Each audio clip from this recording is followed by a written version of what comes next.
Buenas noches o buenos días, un abrazo desde este rincón de mi casa, donde siempre grabo estos videos semanalmente. Gracias a Dios, semanalmente Dios nos ha dado vida para hacer esto y oramos de que eso continúe durante un tiempo.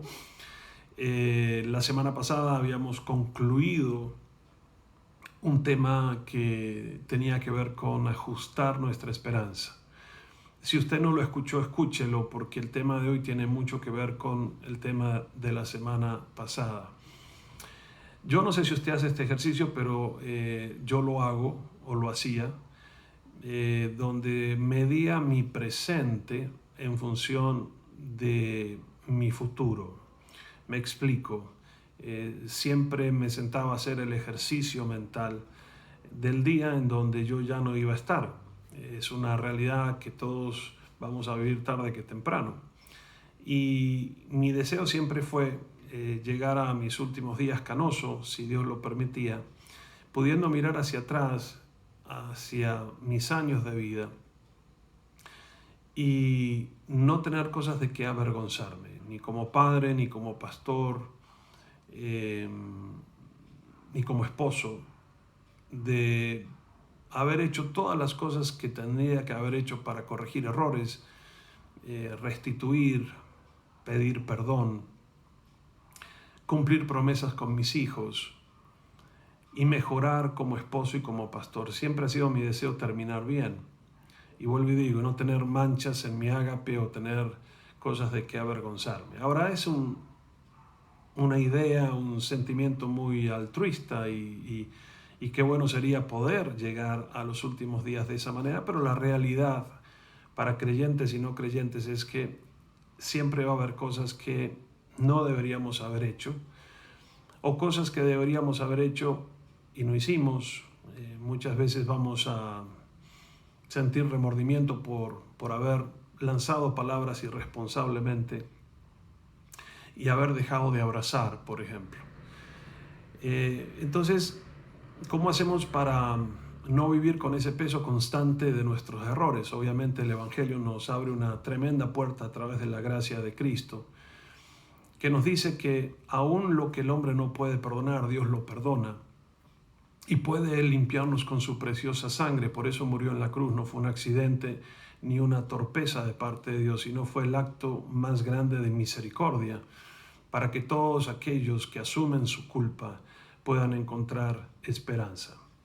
Ahora bien, sabiendo que independientemente de la vida que vivimos, podemos terminar bien gracias a Jesucristo. No importa la edad que usted tenga, podemos terminar nuestros días bien. Nunca es demasiado tarde para terminar bien. Ese es el título, de hecho, del mensaje.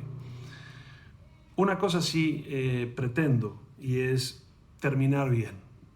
Terminar bien, entre otras cosas, ni más ni menos significa para mí, por ejemplo, llevar esperanza a la gente. Tengo 52 años y más me doy cuenta de la profunda desesperanza que hay, la profunda amargura y vacío que hay en la gente. Obviamente no han conocido de Jesucristo y la esperanza que Cristo trae, pero también creo yo que es una responsabilidad de parte mía y de parte de todos los que asumimos este tema de la fe, de ser agentes que llevan esperanza. La semana pasada hablábamos de una mujer joven como Ruth, que no solamente tuvo esperanza, sino que también llevó esperanza a una anciana que había perdido su esperanza y estaba terminando mal.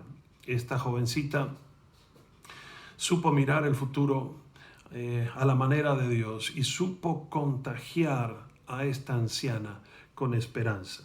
Es una especie como de cadena que se da cuando una persona tiene esperanza. Es como cuando uno está con una persona alegre, tarde que temprano se le pega la alegría. Cuando está con una persona que come mucho, también se le puede pegar eso. O una persona que limpia su casa, tarde que temprano uno de alguna manera camina en punta de pies. Por eso quería releerles el versículo de la semana pasada que está en Romanos 15, verso 13, y dice que el Dios de la esperanza, dice el apóstol Pablo, los llene de toda alegría y paz a ustedes que creen en Él, para que rebosen de esperanza por el poder del Espíritu Santo. Ahora, lo que está haciendo Pablo es algo increíble y está elevando a nivel de virtud la esperanza.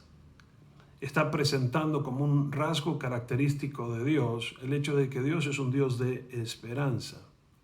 Y no le está hablando a cualquier persona, le está hablando a oyentes, y quiero que me entiendan el contexto en el que él está hablando. Los creyentes eran esclavos, muchos de ellos eran esclavos, ciudadanos de segunda categoría. Para que tengan una idea también de esto que me llama la atención, en esa época los padres enterraban a la mitad de sus hijos. Era muy común que la mitad de los hijos que nacían en ese entonces y en las condiciones en las que nacían no pasaran de la adolescencia. Ahora no le está hablando de esperanza y de gozo a gente que nunca ha sufrido. Le está hablando a personas que precisamente necesitaban esperanza con razones justas. Y les dice, el rasgo de nuestro Dios es que es un Dios de esperanza. Y si somos creyentes y de alguna manera profesamos ser hijos de Dios, entonces así como la luz se refleja en un elemento que está cerca de la luz, también el creyente que está cerca de Dios será un creyente de esperanza. Su comunicación, sus palabras, el entorno en donde esta persona esté, va a ser un entorno de esperanza. Impactará a los cercanos, impactará a su generación. Y como hablábamos hace un momentico de Ruth, no solamente impactó a una anciana, sino que también impactó a nuestra generación. Hagámonos esta pregunta, y yo creo que este es el desafío mío, el suyo, el de todos, en este tiempo de pandemia donde hay tanta desesperación. ¿Qué tipo de personas somos? ¿Somos realmente agentes de esperanza? La gente que nos conoce quiere estar a nuestro alrededor. La gente que nos escucha, ¿qué dice de nosotros? ¿Dice que somos gente de esperanza? ¿O más bien nos catalogan como personas negativas o personas pesimistas? Al fin y al cabo, a nadie le gusta estar alrededor de una persona triste. Ahora, si somos creyentes y proclamamos que Dios es un Dios de esperanza, pues es el desafío que todos tenemos, la tarea que tenemos de ser de alguna manera agentes de esperanza, contagiando a esta sociedad y en este tiempo de buenas noticias. Ahora yo quería leerles Jeremías capítulo 29, es un pasaje muy conocido y presten atención, 29:11. Este es Dios hablando y dice, yo sé muy bien los planes que tengo para ustedes. Dios hablándole a usted y a mí. Yo sé los planes que tengo para ustedes, afirma el Señor. Planes de bienestar y no de calamidad, a fin de darles a ustedes un futuro y una esperanza. Hace algunos años, muchos, cuando yo era chico, si usted es argentino y me escucha lo recordará, había un programa para niños de pelea, el show de Karadagian, creo que se llamaba. Y ahí me sentaba con mi hermano y mirábamos este show donde aparecía este luchador, que era el luchador bueno, luchando contra un archienemigo que se llamaba la momia. Y la momia sabíamos que era mala. Y siempre la pelea terminaba igual, no importase cuál era el desarrollo de la pelea, a veces la momia le pegaba al bueno, a Karadagian, y lo tumbaba, pero siempre al final Karadagian terminaba venciendo a la momia. Les digo esto porque hay un pastor de Argentina hace muchos años, predicando sobre Jeremías capítulo 29, decía que este es un pasaje que solamente se puede leer desde la eternidad.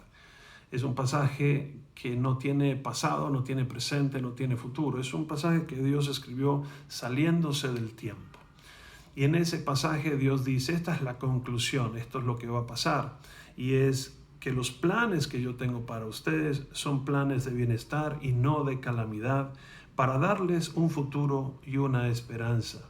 De alguna manera Dios trasciende el tiempo para decirnos, este es el resumen de tu vida, este es el resumen del deseo de Dios para cada uno de nosotros. Ahora, cuando uno entiende esta promesa, entiende el corazón de esperanza a través del cual Dios comunica esta verdad, uno se transforma en un mejor consejero y definitivamente se transforma en un cristiano que lleva esperanza. Podemos llevar, escúcheme bien, corrección, pero podemos llevar corrección con esperanza.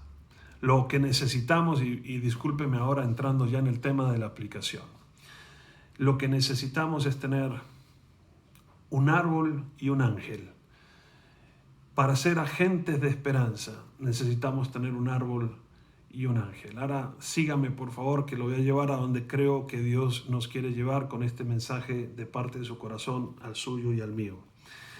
En Lucas capítulo 19 hay un hombre que se llamaba Zaqueo, bajo en estatura, publicano, jefe de publicanos, recolector de impuestos, un hombre riquísimo, judío. Y este hombre estaba inquieto. Algo estaba pasando en su mente y en su corazón. Él vivía en Jericó y en ese momento se entera de que por Jericó estaba pasando ni más ni menos que Jesucristo. Y esta es la historia. Y sucedió que un varón llamado Zaqueo, que era jefe de los publicanos y rico, procuraba ver quién era Jesús, pero no podía a causa de la multitud, pues era pequeño en estatura. Corriendo adelante, subió un árbol sicómoro para verle, porque había de pasar por allí. Cuando Jesús llegó a aquel lugar, mirando hacia arriba, le vio y le dijo: Zaqueo, date prisa, desciende, porque hoy es necesario que pose yo en tu casa. Entonces él descendió a prisa y le recibió gozoso. Al ver esto, todos murmuraban, diciendo que había entrado a posar con un hombre pecador. Interesante notar que esta es la única vez en el Nuevo Testamento, en las interacciones de Jesús con sus oponentes, que todos se ponen de acuerdo y murmuran contra lo que Jesús estaba haciendo. Siempre Jesucristo levantaba aristas, si no era con los saduceos, era con los fariseos o con los romanos. En este caso, todos sintieron que Jesús estaba cometiendo un error. Entró en la casa de un hombre que recolectaba impuestos, que era corrupto y que se había puesto del lado de los romanos, que en este caso controlaban a Israel. El verso 8 dice: entonces Zaqueo, puesto en pie ya en la reunión, dijo al Señor: he aquí, Señor, la mitad de mis bienes doy a los pobres, y si en algo he defraudado a alguno, se lo devuelvo cuadriplicado. Jesús le dijo: hoy ha venido la salvación a esta casa, por cuanto él también es hijo de Abraham. Ahora, es interesante notar, y no voy a entrar profundo en el texto, pero sí notar que este hombre buscó un lugar donde podía ver a Jesús. No es un detalle menor. Tampoco es un detalle menor que Jesús conociera su nombre, que Jesús le pidiera hospedaje, ni tampoco es un dato menor lo que sucedió después. Pero lo primero, lo que notamos, es que este hombre buscó un lugar donde poder ver a Jesús. En este caso fue un árbol por su estatura, pero pudo haber sido también una silla. Y quiero hacer mención en esto, aunque suene extraño, pero escúcheme bien. Hace algunos años un publicista muy exitoso, después de escuchar al pastor predicar sobre el tema de la oración, le dijo: pastor, qué pena, pero ustedes como pastores no entienden el trajín de la vida de uno. Ustedes no saben el tiempo que demanda la profesión que uno hace. Y ustedes hablan de sacar tiempo de calidad, de intimidad con Dios, de sentarse en su presencia. Pues perdóneme, pastor, pero no entiendo, ni siquiera sé cómo hacerlo. El pastor sabio lo miró a los ojos y le dijo: uno siempre tiene tiempo para lo que es importante. Esto es una realidad que aplica a todos. Todos tenemos tiempo. Si nuestros hijos son importantes, invertimos en ellos.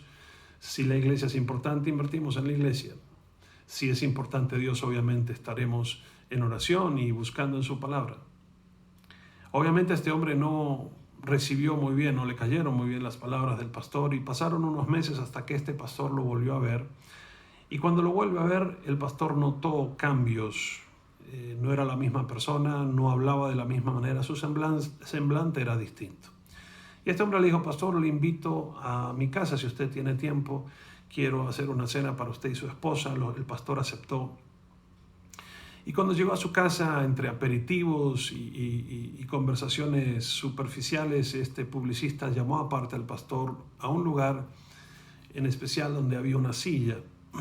Esa silla era una mecedora, de esas antiguas de madera. Y el publicista le dijo: pastor, le voy a contar, lo que usted me dijo era muy cierto. Uno saca tiempo para lo que es importante y Dios para mí no era importante.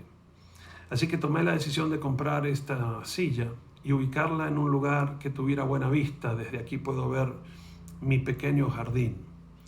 Y adelanté mi reloj todas las mañanas media hora para bajar a esta silla, abrir mi Biblia y tener un tiempo a solas con Dios, donde Él pueda hablarme, donde yo pueda escudriñar su palabra. Y lo he venido haciendo durante muchos meses. Bueno, grata sorpresa se llevó el pastor, pero más grata sorpresa se llevó meses después, cuando este hombre volvió a acercarse al pastor y le dijo: pastor, creo que Dios me está llamando a dejar mi negocio y ayudar en la iglesia. Obviamente el pastor se sintió un poquito responsable por la vida de este hombre y de su familia, y fue muy cauto en decirle: pues es un paso importante, la iglesia no paga grandes salarios, ni mucho menos, y nosotros no podemos asumir la responsabilidad de su familia.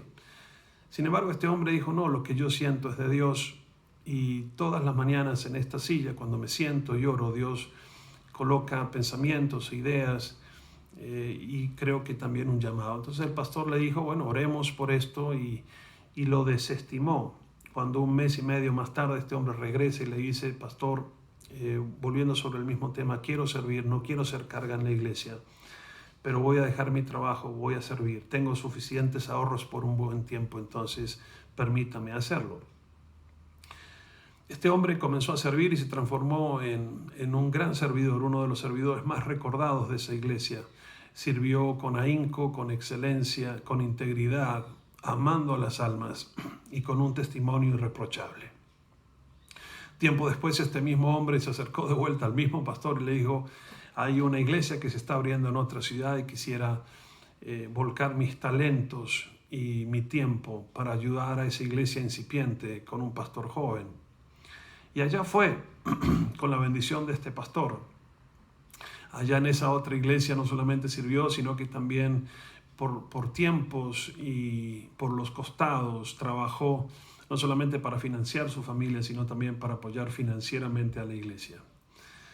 Fue en esa silla, en esa misma silla, que Dios tanto lo dirigió, que recibió la noticia de que tenía cáncer. En esa misma silla procesó esa noticia. En esa misma silla le entregó la noticia a Dios y aceptó lo que venía. Eventualmente este hombre murió. Cuando el pastor fue a dirigir el funeral, se acercó a su esposa y le dijo: definitivamente este hombre ha sido cambiado. ¿Qué pasó?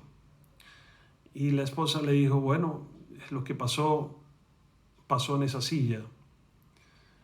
Ese hombre nunca más volvió a ser el de antes. Sé que en esa silla Dios lo transformó como esposo, lo transformó como padre y lo transformó como cristiano. En ese lugar, en esa silla, en ese árbol que yo digo seguramente fue siempre muy recordado por Zaqueo.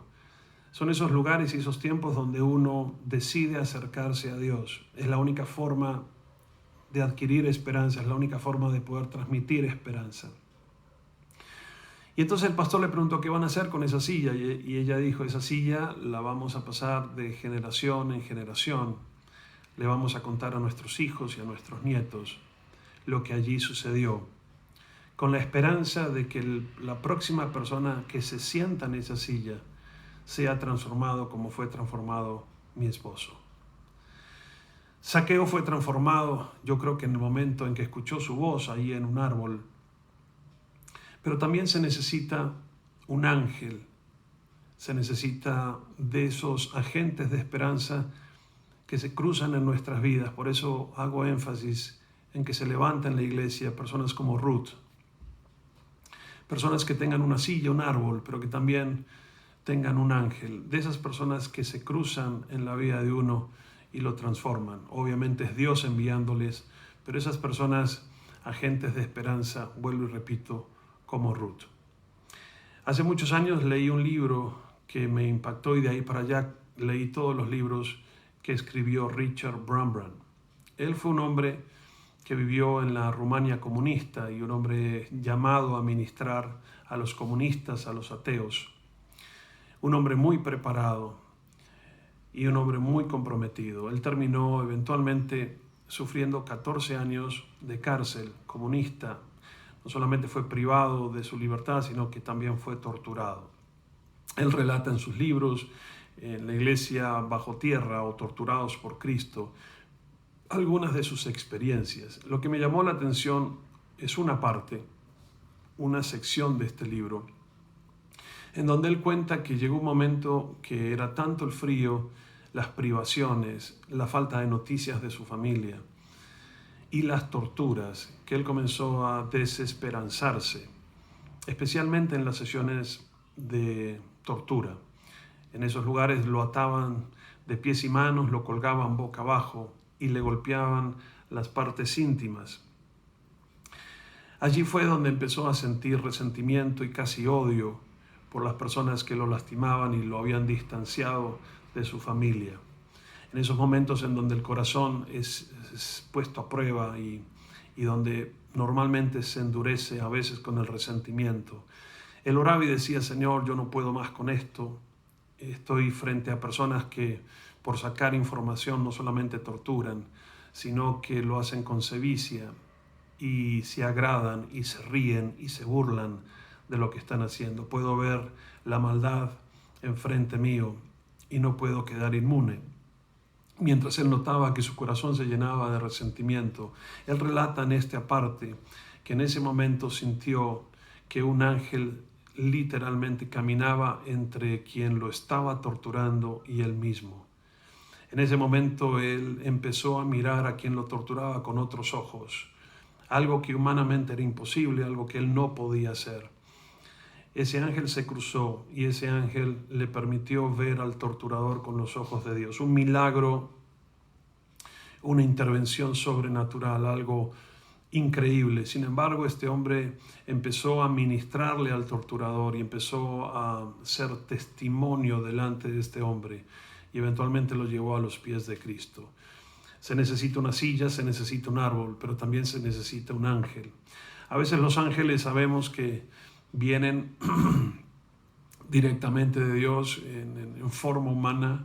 En la Biblia hay registros muchos, pero también yo creo que a veces se necesita solamente una persona que tenga de alguna manera un mensaje de esperanza, que nos recuerde un poquito cuáles son los planes de Dios, cuál es el final de la historia, que nos traiga perspectiva con respecto a la forma en que Dios ve nuestras vidas. Algo similar a esto pasó en 1 Samuel capítulo 25. Ahora escúcheme bien porque voy terminando. David era un hombre joven que ya tenía destino de rey. Sin embargo, aún era un hombre que vivía con 400 amargados y endeudados. Era la fuerza policiva de ese entonces, que cuidaba plantaciones o cuidaba a hacendados de que no se les robase. Él iba y venía con su gente. Y era joven, impetuoso. Y cuando era tiempo de cosechas, él se acercaba a los hacendados y les decía: bueno, es tiempo de que nos apoyen, así como nosotros no les hemos molestado y les hemos guardado, les hemos cuidado sus cosechas y sus vidas. Creo que es justo que compartan una parte de la ganancia. Era algo muy común y permitido en ese entonces. Así que David envía unos mensajeros para hablar con Nabal. Nabal era un hacendado que tenía buenos medios económicos y le pide: danos algo para nuestra gente. Este hombre, Nabal, cuando escucha a los mensajeros de David, los echa, los humilla, los trata mal y los envía con las manos vacías. Ahora, cuando le cuentan a David esto, David enfurece y sale con su ejército ya con espadas y preparados para matar y decididos. Y en el momento en que este hombre se está acercando, se entera la esposa de Nabal lo que había sucedido. Esta era una mujer joven y además de joven era muy inteligente. Era una mujer de Dios que entendía el tema del respeto. Así que esta mujer decide preparar comida, decide salir al encuentro de David con bienes y con regalos, esperando tal vez apaciguar la ira de este David. Y estas son las palabras que menciona esta mujer cuando se encuentra con David. Ahora escuche muy bien. Yo le ruego que perdone el atrevimiento de esta servidora suya. Verso 28, 1 Samuel 25. Ciertamente el Señor le dará a usted una dinastía que se mantendrá firme. Y nunca nadie podrá hacerle a usted ningún daño, pues usted pelea las batallas del Señor. Aun si alguien lo persigue con la intención de matarlo, su vida estará protegida por el Señor su Dios, mientras que sus enemigos serán lanzados a la destrucción. Así que cuando el Señor le haya hecho todo el bien que le ha prometido y lo haya establecido como jefe de Israel, no tendrá usted que sufrir la pena y el remordimiento de haberse vengado por sí mismo, ni de haber derramado sangre inocente. Acuérdese usted de esta servidora suya cuando el Señor le haya dado prosperidad. Verso 32, David le dijo entonces a esta mujer que se llamaba Abigail, bendito sea el Señor, Dios de Israel, que te ha enviado hoy a mi encuentro. El esposo se llamaba Nabal. La palabra Nabal o el nombre Nabal significa necio. El esposo de esta mujer se había comportado como un necio, despreciando a David y no dándole su justa parte.